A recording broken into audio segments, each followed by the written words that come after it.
Hi guys, it's Kathy. So this one's a little longer than normal, but it's so good. She loses all rights to a court-appointed attorney in a couple places because she's so annoying to them. And she gets to talk. We're going to hear her. He talks for about 9 minutes and he's describing what she's doing. And then she gets to reply.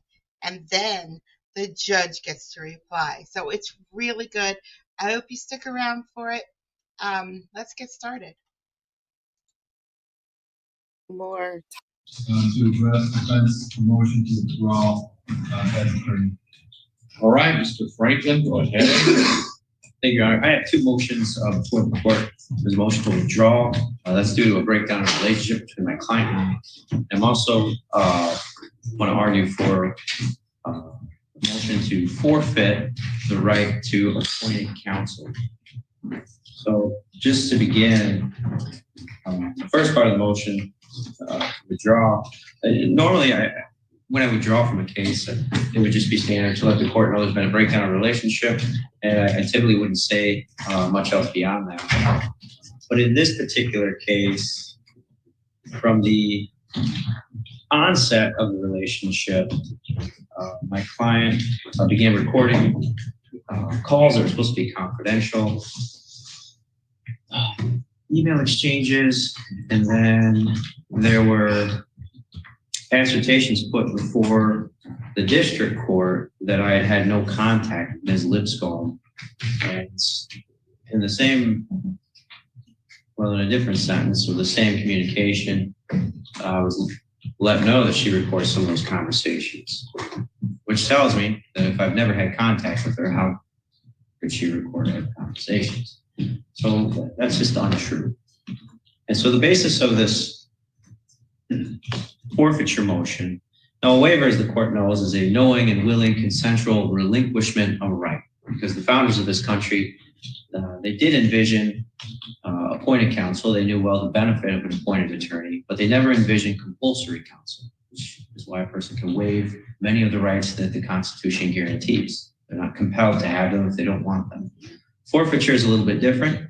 It's a knowing and willing engagement in conduct, knowing that engaging in that conduct in this particular case could bring about the loss of representation. That's a possible result if a person acts a certain way. Accusing one's attorney of having no contact when I verifiably have over 22 contacts or communications with my client.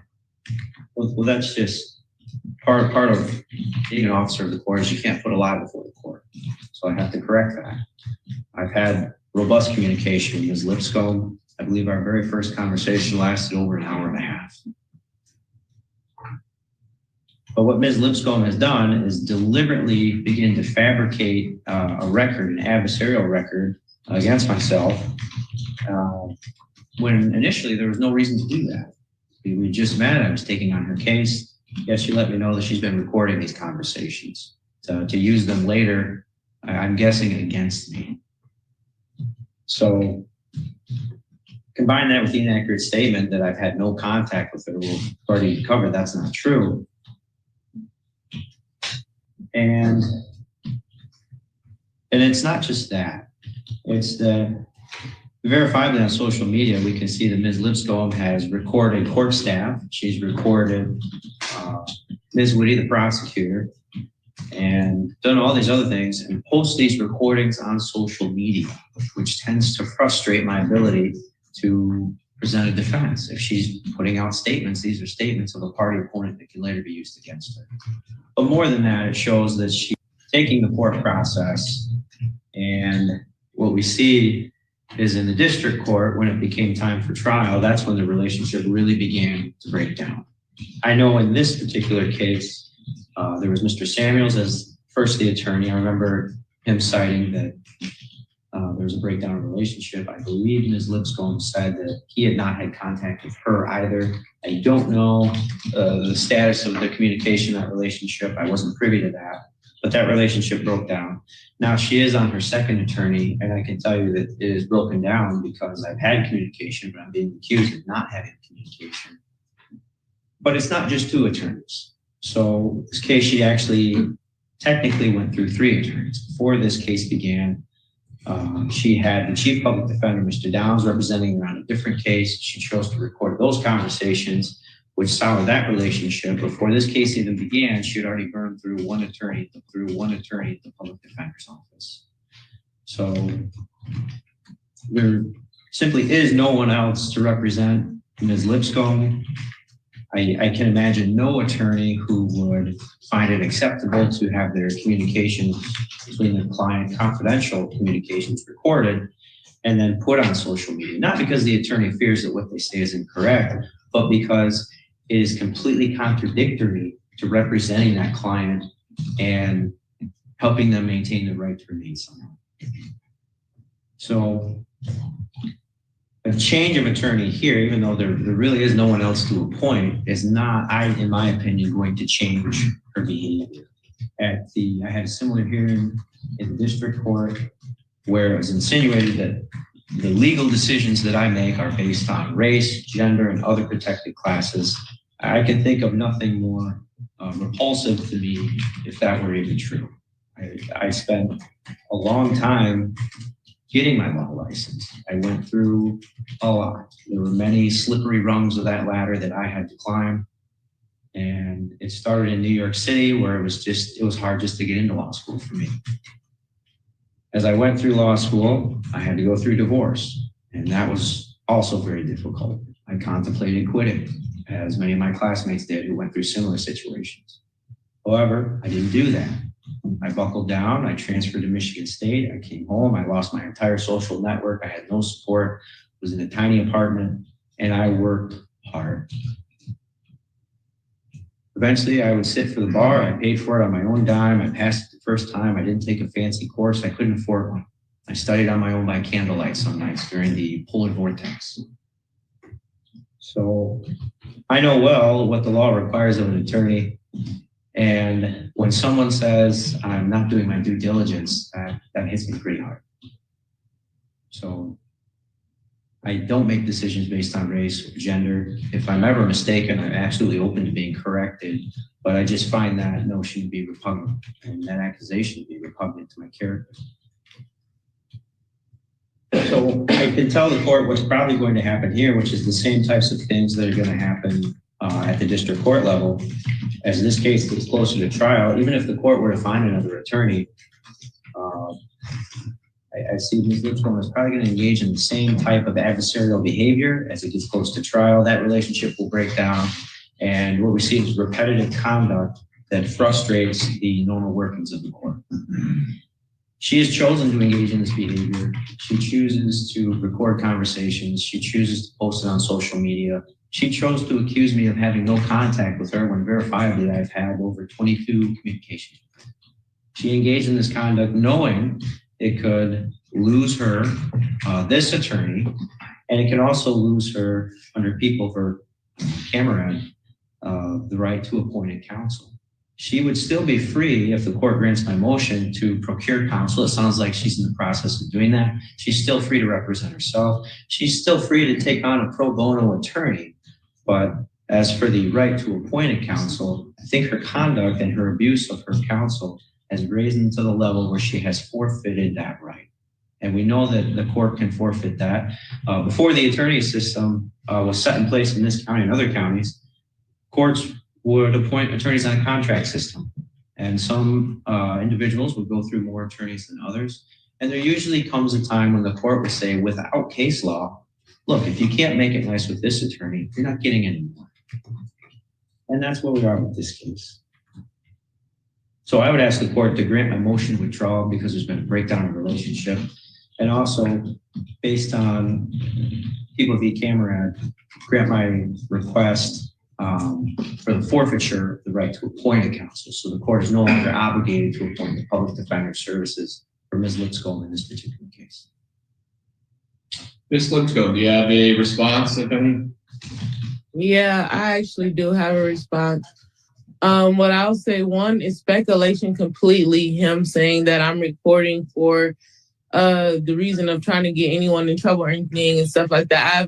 Yeah, there's no proof behind any of that. I've been recording because, like I told the courts from the beginning, I feel as if I've been lied on about a lot. And at this point, I feel the only thing I can do to really prove myself is record, because otherwise it becomes a lot of he say, she say, and then when in these situations, I'm not really being believed for whatever reason. But I do know that video proof and that recording, that won't, that to me, that's thing that it will, you know what I'm saying, I could use for that, and it's no longer versus just the he say, she say. And then what I would have liked to comment to as far as when I told the courts and them that I had no contact with him, it was me telling them that he has not contacted me by phone, because after court, he had mentioned that we will be in contact once a week and things like that. But during that time, previously, like he said, we did have that hour and a half long first initial meeting. And that's when he's referring to when I was recording the conversation and stuff. So that's how I was able to, recording things like that, due to the fact that we did have that hour-long conversation.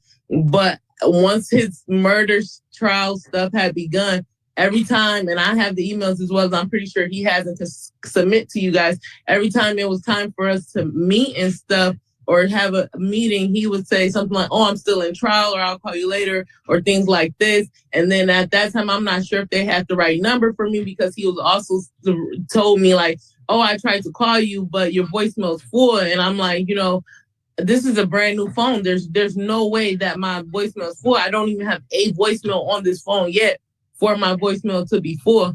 No, that's on you. You need to make sure he has your number, and you need to reach out. It's on you. That one's on you. So that's kind of what I have to say to that aspect. But I feel a very important thing that he's failing to mention to the court is the fact that prior to this, when we had our initial conversation, he told me he believed he's possibly representing Tickle Properties. And if I ever felt any type of way about that I can let him know and he will withdraw.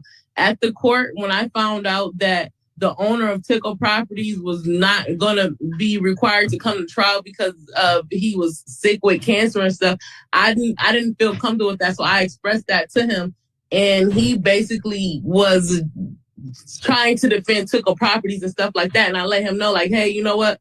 I don't think this is going to work. Didn't you tell me at any point in time that if I didn't feel comfortable, you would withdraw? He was like, yeah, but we can still work this through, and I'll set your case up in a way to where you can get the lawsuits and the perjury and all this, but that's not what I was after. And I kept telling him, like, hey, what I'm after is, I just want my ESA animal. I really don't care for the lawsuits, the money, and, everything else.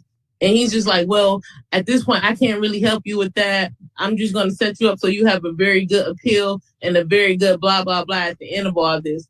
And respectfully, that's just not what I wanted. So I understand what he's saying. It's been a, breakdown, but the breakdown started with him and me feeling as if he was defending Tickle Properties. And then I immediately told him, like, hey, I'm no longer comfortable with this. I feel you're not, looking at what's right for me anymore, and I don't want this.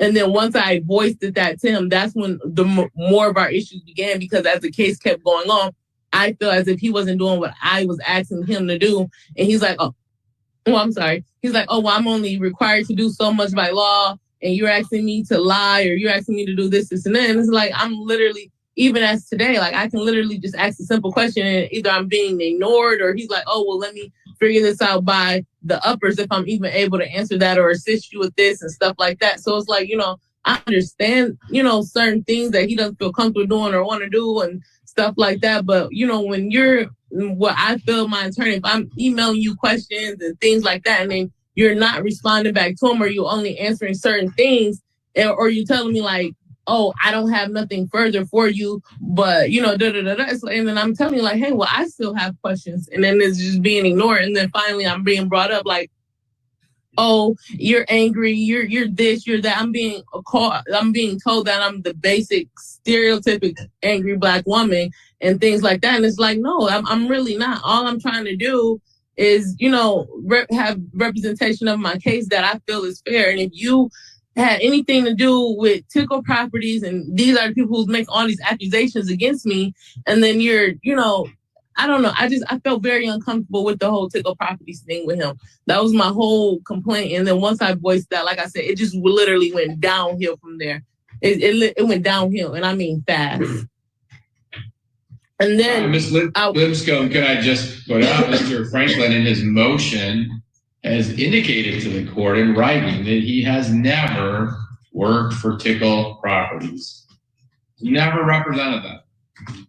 Whoa, that's not the statement that he gave to me.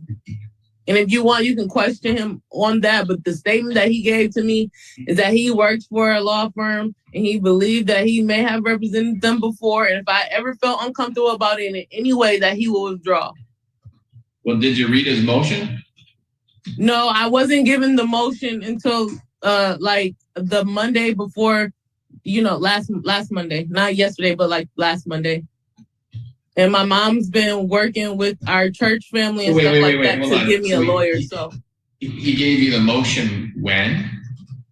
On not this week Monday that just passed, but like last Monday. Right. So you've had it about 8 days and you've not read it? No, because my mom and my church family is trying to give me a lawyer, so I was gonna let the lawyer like read it and explain it to me. Because when I tried to, I just didn't understand nothing. I opened it and I literally did not understand a thing. And when I need counsel, I don't understand it. I'm sorry. You didn't understand his motion, which is a written version of what he just said here this morning. And I just let you talk for about 10 minutes and you were countering everything that he said here this morning. So what don't you understand? How he feels that I don't, like what I just said, how he feels that I don't deserve a counsel based on my attitude or things like that. And then he also just stated that I willingly knew or something, that it was basically like make it right with him or I have no other option. Like no one ever told me nothing like that. I didn't have no knowledge of none of that. Like, I mean, just a lot of it I kind of don't understand. Well, maybe I can say it's not I don't understand. Maybe I don't agree. So I'm not understanding. I'm having a hard time understanding because I don't agree with it. In my mind, when I'm trying to process it, I can't because I don't agree with it, maybe. I don't know. So here's the thing, Ms. Lipscomb. You've indicated to the court several things here, but one of the latter ones here is the idea that you're going to hire your own attorney. Is that what I'm hearing? Well, my mom and my church family, yes, they are speaking with Mr. Kirkhoff out of Grand Rapids. And I text Franklin earlier today. I didn't have none of the discovery or anything on this case. And he said he couldn't take my case without that. So once Mr. Franklin emailed me that, then I will presume he'll start my case today. All right. So here's what I'm going to do based on what I am hearing here. There is no opposition to your motion to withdraw. I'm going to grant that. As it relates to the request for forfeiture of her right to counsel, I would note that because she is pursuing her own attorney, that maybe that is a moot issue at this time. Ms. Lipscomb, if you do not, in fact, hire somebody, then you're going to either be representing yourself or we'll have to cross the bridge about forfeiture in the future. Now, I will say this, Mr. Franklin has laid out a pretty detailed and logical request as it relates to current case law that maybe you have, in fact, forfeited your right to appointed counsel because of the way you have failed to work with 1, 2, 3 attorneys now, the actions that you're undertaking. In essence, it's your actions in failing to cooperate and or even one could characterize what's been submitted by Mr. Franklin as antagonistic actions that could be the subject of this forfeiture again in the future. But I hope we don't have to go down that road. And hopefully, Ms. Lipscomb, you will get an attorney and they can represent you and She won't. you can go from there. However, we do need to keep our case on track. So do we have anything currently scheduled? Let's just look. And then where's she has that case in district court still, right? So yes, Your Honor, actually As far as I know, on Friday, this past Friday, she failed to appear, and a bench warrant has been issued. Oh, she's got a bench warrant. Okay. She was in the hospital. Of course. So she is in Yeah, I was the about to process say, of we provided providing proof I was in the documentation hospital. and getting I that was cleared up. passed out She did before have hearing. a justifiable reason not to be. So, well, that raises a couple things here. First, Mr. Franklin, why don't you, if you haven't already done so, just email all the discovery materials that you have to her so she can provide them to new counsel. As it relates to the district court, though, I'm a little confused there. Did this motion get heard there already? It did. So she does not have an attorney in district court. She does not. Nope. Okay. The same guy is, I'm sorry. Our No, you office was don't. left for standby counsel for the trial. Yeah. So at this point, I don't know whether, well, did you also ask the district court for the forfeiture? And it was granted. Oh, so you are not. Granted. For your record. Sure. All right. So Ms. Litzko, you do have an outstanding bench warrant. Now, that's up to Judge Vogt how that gets handled and your documentation of being hospitalized, whether he accepts that or not. Those are all issues for the district court. They're not currently in front of me. I And so understand. you'll have to get there. It's probably something you want to talk to whoever your attorney is you're talking to now. Well, the guy Get that said, taken care of. the guy in front of you said he was my stand-in and he was going to submit it to the courts and stuff. So I was going to let him handle that aspect of it if that was okay. But that's why I'm trying to get this cleared up. If, as of last Friday, Judge Vogt allowed Mr. Franklin and that, i.e. the PD's office, to withdraw and granted their motion for forfeiture, they are not your attorney of record. They are not on standby. You're going to have to take care of the district court stuff on your own or through whoever you hire. That's what I was trying to get to the bottom of. As it stands right now, it sounds like there's a valid bench warrant for your arrest. So you need to get that taken care of or you're going to run the risk of being arrested on that warrant. Now, hopefully we have looked. Do we have anything scheduled here for this case? It's not scheduled. So why don't we do this? Ms. Litzcomb, I don't even have a docket date in 2 weeks. So I'm going to put this on for status conference on November 28th. That'll give you plenty of time then, if you're hiring an attorney, to discuss with them and give them the discovery materials and be present on the 28th at 8:30 a.m. with you and your counsel. If you don't have one, you're still going to need to be present so that we can keep our case moving forward. And that means either you're going to represent yourself or hire some other person that you are not yet talking to. But let's keep it on for the 28th of November at 8:30 a.m. November 28th at 8:30 a.m. Yeah, Mr. Butler. Thank you. Are you requesting her to be here in person? Why are you requesting her to be here? I think she ought to be here in person. There's allegations of her recording, particularly while on Zoom, and then also, Well, I thought Mr. Franklin's allegations were recording your phone conversation serendipitously linked with the Yeah, with the recorder without your knowledge. At the forfeiture hearing, she also made some statements that I jumped to the conclusion she might have been Facebook Living the entire proceeding. All right. Well, Ms. Litzko, Well, I'm Your not gonna Honor, I require would like that- to speak Ms. to that. Litzko, hold on. I'm not interested in an explanation. What I'm going to do, I'm not going to require that you appear in person. You can appear remotely. You can appear in person if you like. Just know that there are signs here, and it goes without saying, frankly, you cannot record court proceedings. There is an official transcript if you. All right. Now she says she never did that. She never did that. But all they have to do is look at her Facebook and they'll know if she did that or she didn't do that. So she got her rights to an attorney stripped away in district court, but not here yet. Now this was a best of the mess episode. I pulled this out of my archive from, I think this was 2024, I think. So I'm going to link the entire live stream in the description. I got a couple other good ones in the live stream. So, you know, it's long. It is, the live stream was about an hour long, but I'll link it in the description if you want to go and check it out. Guys, thanks for coming out today. I really appreciate it. If you made it this far, go ahead and subscribe. I got more. I got lots more. Have a great day. Bye, guys.